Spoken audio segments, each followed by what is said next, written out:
Hello, and welcome to another ranking video. And with today being the overall 10th anniversary of My Hero Academia, I figured what better way to celebrate the occasion than by ranking My Hero Academia. At least the movies. The actual TV series is gonna be a work in progress. But as far as the movies are concerned, they're actually pretty good.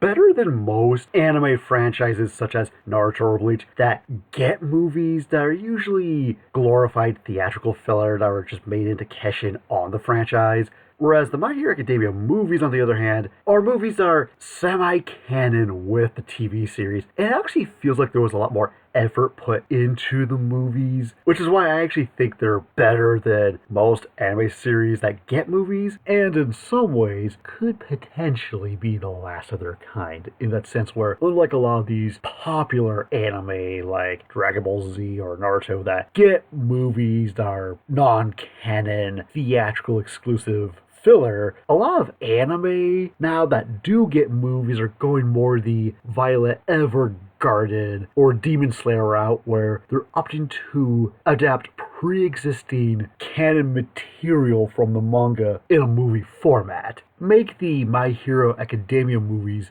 bittersweet in that regard. And without further ado, here's my ranking of the My Hero Academia movies to celebrate the franchise's 10th anniversary. Coming in dead last is My Hero Academia World Heroes Mission. And before I go any further, just because I say that this movie is the objective worst of the My Hero Academia movies doesn't necessarily mean I think it's a bad movie. I still think it's good, I just think it's worst by default. Because I feel that this movie, for me, I liked the idea on pen and paper more than the actual execution of the narrative.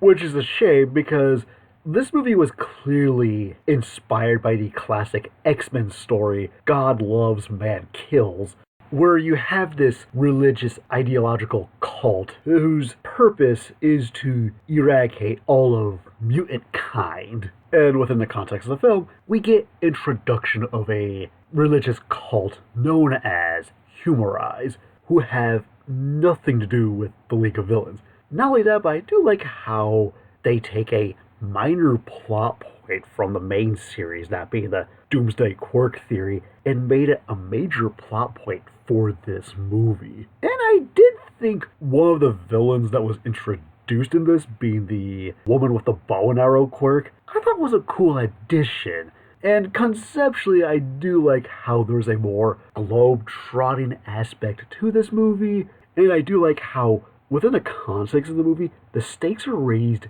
immediately, because not only does the villain establish that they have a device that can kill people with quirks, but there's also a time limit to the whole ordeal. But I think that's as far as my praises will go. My problems with the movie is that 95% of Class 1A that appears in this movie have nothing but glorified cameos, as the movie is more focused on Midoriya, Todoroki, and Bakugo for 95% of the movie. Along with the movie-exclusive character Rodney, who, out of all of the movie-exclusive characters that have appeared in any of the My Hero Academia movies, is my least favorite of the bunch.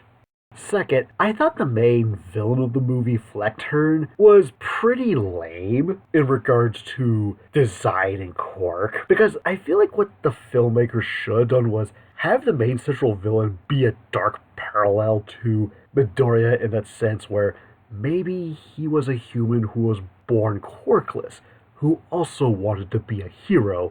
And much like Deku, he met his ideal hero, only be told, in order to be a hero, you need to have a quirk. And the more he spent time in this superhuman society, he knows that a majority of the crimes are committed by people with quirks, and maybe along the way, someone close to him, like a loved one or a family member, who died in a car accident that was caused by a human who happened to have a quirk. Then proceed to develop a similar ideology to that of Overall, where they view quirks as a sickness and need to be purged. But he still thinks himself as a hero, kinda like Judge Frollo from Walt Disney's The Hunchback of Notre Dame.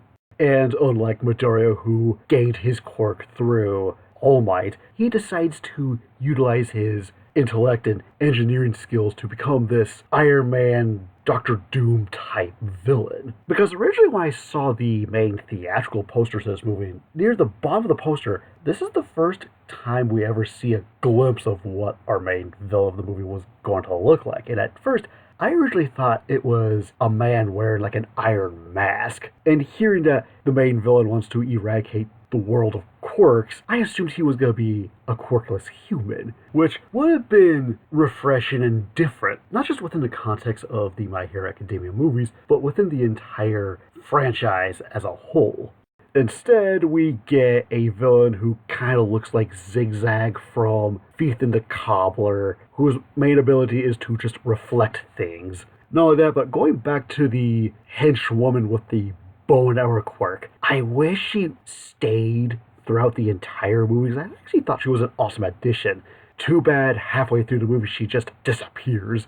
And as far as the globe-trotting aspect of the movie is concerned, that's not really expanded upon, because yes, we might see some of the other pro-heroes and members of Class 1A and B in various locations around the world, but we only spend about maybe 10 to 20 seconds in each of these locations. So it feels like they didn't really live up to the potential of there being a globe-trotting adventure. Or missed opportunities as far as action scenes are concerned. For example, instead of having Bakugo fight against those two serpent blade brothers, I think it would have been a better idea if you had Kirishima and Tetsu fight against those two villains.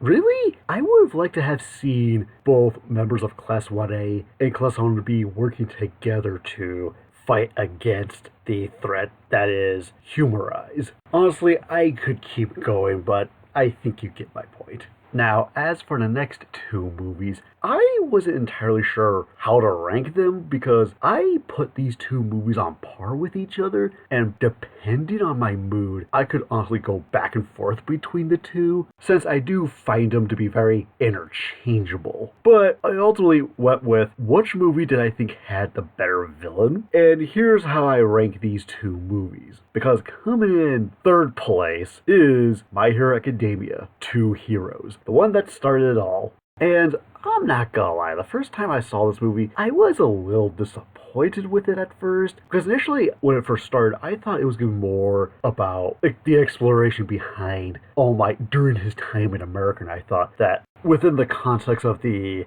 narrative, for some reason, All Might, along with Class 1A, go on a road trip to America to stop some supervillains that may or may not have been connected to All Might in some shape or form. And the fact that not all of Class 1A had a chance to take part in the narrative. But the more times I watched the movie, the more I grow to appreciate it for what it is, and was at least very happy that we even had a scene at the beginning of the movie that showcased All Might during his early days. More specifically, the very first time he introduced himself to the world as his superhero persona of All Might, along with expanding upon All Might's lore by introducing his best friend, Dave, who plays a major part in this movie. Also, out of all of the movie-exclusive characters that were introduced in all the My Hero Academia movies, Melissa Shield is my favorite of the bunch. I thought she was the most interesting, serves as a nice parallel to Midoriya in that sense where she was born quirkless. Not only that, but also the relationship between her and Deku functions the same way that her father and All Might had, continuing the themes of passing the torch from one generation to the next. Also, I just love the relationship she has with All Might. I mean, she calls him Uncle Might, despite not being an actual uncle. Can't get any cooler than that. And like I said earlier, although not all of Class 1A takes part in the narrative, of the members of Class 1A that do show up and take part in the narrative, they made the best out of the situation and give each character a moment to shine. And I also like the outfits they wear in the second half of the movie when the action does get going, where they, instead of wearing their school uniforms or superhero costumes, they're wearing nice formal attire. And I also like how small scale this movie is, at least when comparing it to the other three movies where the main objective is to simply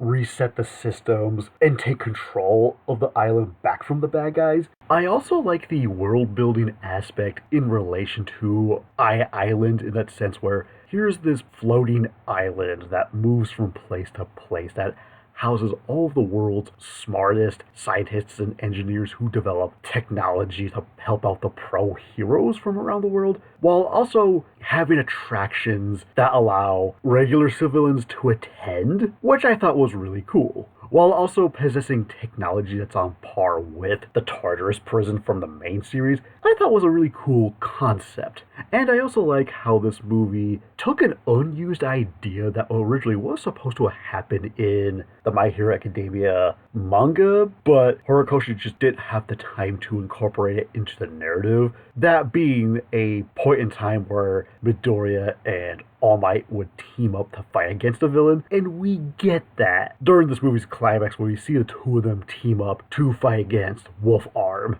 Although, that all said, my main reason for putting this movie in this spot mainly had to do with Wolf Arm as a villain, where on the one hand, he is your typical supervillain, but he functions very well within that role. Although his main quirk ability, he just comes off as a discount Magneto, and I felt that they really could have done a lot more with his quirk, given that he has magnetism and he could have taken control over the entire island. Just felt like a missed opportunity. But the main reason why I put this movie in this spot has to do with the plot twist surrounding him, because for a good chunk of the movie, you're under the impression that he is the main central villain, but then during the last act you find out, oh no, he's not the one that orchestrated the plan. It's really All Might's best friend Dave, because he's trying to take something back that was confiscated for him that could potentially reshape superhuman society as you know it. But then you find out his assistant Sam hired actual villains. Then Wolfarm shows back up saying, like, actually,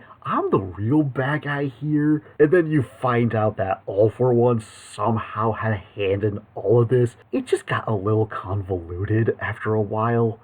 Then you have the introduction of this plot device that's introduced really late into the movie that had no prior mention or build-up in the first 2/3 of the movie. Coming in second place is My Hero Academia, You're Next, the overall fourth and final movie of the My Hero Academia franchise. And before I give this movie's high praise, something that I will admit that when comparing this movie to Two Heroes, I definitely think this movie is more flawed when comparing the two. For starters, when you really look up when this movie takes place on the main My Hero Academia timeline, it makes no sense because it takes place sometime near the start of Season 7, before the final battle with the League of Villains. And with the exception of Deborah, I thought all of Dark Might's henchmen were pretty boring in terms of both personality and quirks that they used to fight against our main cast of characters. Then you have the introduction of the movie exclusive character of Anna, who in my opinion is the absolute weakest character in the entire movie because she has no sense of character or agency. She's nothing more than a glorified plot device throughout the entire movie. Sure, I wasn't the biggest fan of Rodney from World's Heroes Mission, but he did have a sense of character and he did matter to the overall narrative. It contributed in meaningful ways. Anna, on the other hand, didn't really do such a thing. Although I did find Giulio, the cyborg butler, to be a decent addition to the movie. And during the last act of the movie, I thought there were one too many characters involved in some areas. Although, that all said, for a movie that's nearly 2 hours, this movie moves at a brisk pace and there's never a dull moment. And at the time of this movie's release, it was Studio Bones' at the time 25th anniversary, and other than producing My Hero Academia, they also produced other anime ranging from Soul Eater, Razafan, but their crowning jewel is that of Full Metal Alchemist Brotherhood, an anime that's often considered to be one of the greatest anime of all time, and this movie pays homage to that series. I mean, for starters, you have the movie exclusive character of Julio who helps out Midoriya in Class 1A. He literally has a mechanical arm and leg like Edward Elric from Full Metal. Most of the main villains' entourage are modeled after the Seven Deadly Sins like the homunculuses from Full Metal, and the main villain's quirk is literally called alchemy. And as far as the main group of villains are concerned, even though I do have gripes with most of the other henchmen, I do like the fact that we have yet another crime syndicate acting as the main threat of the movie. But unlike the Yakuza from the main series, this particular group of villains have a more European influence. And I also like the fact that a good majority of the movie is set within this mobile fortress. And when you're inside this fortress, it's really expansive. It has all of these different locations ranging from a tropical rainforest to a D&D dungeon, a couple European-style cities and landscapes. And the movie makes good usage of these fake biomes within this mobile fortress. But the main reason as to why I rank this movie this high on the list revolves around the main villain of the movie, that being Dark Might. Because when it was first announced that the main villain was going to be an evil All Might, I initially rolled my eyes thinking this had to be the lamest idea for a movie villain. But when you see Dark Might in action, he has this very over-the-top, flamboyant personality, who also possesses a really cool quirk in the form of alchemy, which allows him to create anything he wants. Not only that, but anytime he does show up, he's constantly chewing the scenery left and right, and I loved every second of it. And it was also really cool to see him interacting with All Might for one scene, and the big climactic battle where you see him fighting Midoriya, Bakugo, and Todoroki is not only one of the best fights of the My Hero Academia movies, but I also think it's one of the best fights My Hero Academia has to offer in terms of its thematical resonance. Because Dark Might's story serves as a cautionary tale about the dangers of obsession and the destruction of ego due to his misunderstanding of All Might's famous "You're next" quote from the main series, which also ties into themes of legacy in terms of how people will remember and interpret certain key moments, such as Dark Might misunderstanding All Might's "Your next" message, and taking what All Might was all about and becoming a more corrupted version of that. Kinda like Proximus Caesar from Kingdom of the Planet of the Apes. Then you also have the conflict with Midoriya, Bakugo, and Todoroki, who also idolize All Might and even go out of their way to explain who and what All Might is truly about. Not only that, but you also get to see just how far these characters have progressed within the context of both the movies and the TV series, especially Bakugo, since he admired All Might for his absolute victory through strength, but through some character development along with having some ethical morals, and learns that winning isn't everything. Whereas Dark Might, in a way, is a dark reflection of Bakugo in the sense where he too admired All Might's strength rather than his heroism. He represents who Bakugo could have been if he lacked any morals and never went through any character development. Overall, I thought this movie was really fun because it's quite literally two All Might fans having a power scaling argument on Reddit in a movie format. And coming in first place is, to no one's surprise, My Hero Academia, Heroes Rising, the absolute peak of the My Hero Academia movie franchise. And for good reason. It is a near perfect movie. It's perfectly paced, has some of the best animation, not just within the context of the movies, but within the context of the franchise in general. Also, definitely has the most memorable group of villains seen within the My Hero Academia movies, with the main villain, Nine, being easily not only the most intimidating, but also the most threatening villain that the characters have ever faced in any of the movies. I mean, it literally took half of Class 1A along with Midoriya giving Bakugo access to One for All in order to defeat Nine. Not only that, but also like how a lot about Nine's backstory not only develops the storyline in the main series, but also serves as heavy foreshadowing for Shigaraki's character in the later half of the TV series.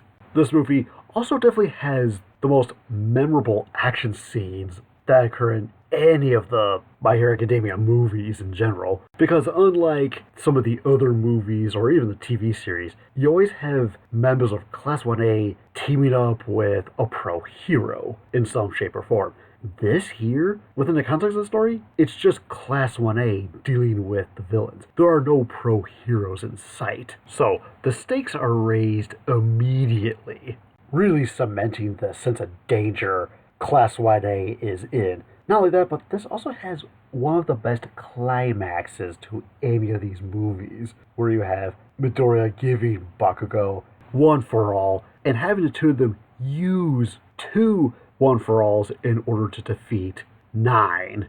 Not only that, but this movie really does a good job of giving each and every single member of Class 1A a big moment to shine throughout the course of the movie, no matter if it's them simply helping a civilian to them fighting one of the villains, contributing to the narrative in some shape or form. The movie also has a really good soundtrack as well, and the movie also does a good job of developing the relationship between Midoriya and Bakugo at this point in the franchise. Although, if I did have any problems with the movie, narratively speaking, this isn't the strongest narrative out of any of the My Hero Academia movies, or anime movies in general. And there is a subplot revolving around the pro hero Hawks, which I did feel dragged down bits of the movie in some areas. And I do think the moment occurs after the climax, where the movie does this thing where it resets everything back to the normal status quo, felt very Deus Ex Machina. But other than that, My Hero Academia Heroes Rising is this franchise's equivalent to Avengers Infinity War. Light on story, but it makes up for it with having great character interactions and a lot of awesome action set pieces. And for me, it's also the most rewatchable movie, as I've seen this movie, no joke, over 20 times. Not only making it my favorite installment of the My Hero Academia movie franchise, but it's also just become one of my favorite movies in general. Honestly, I could keep going, but I think you get my point. But that all said, happy 10th anniversary to My Hero Academia, and how would you rank the My Hero Academia movies? And see you later.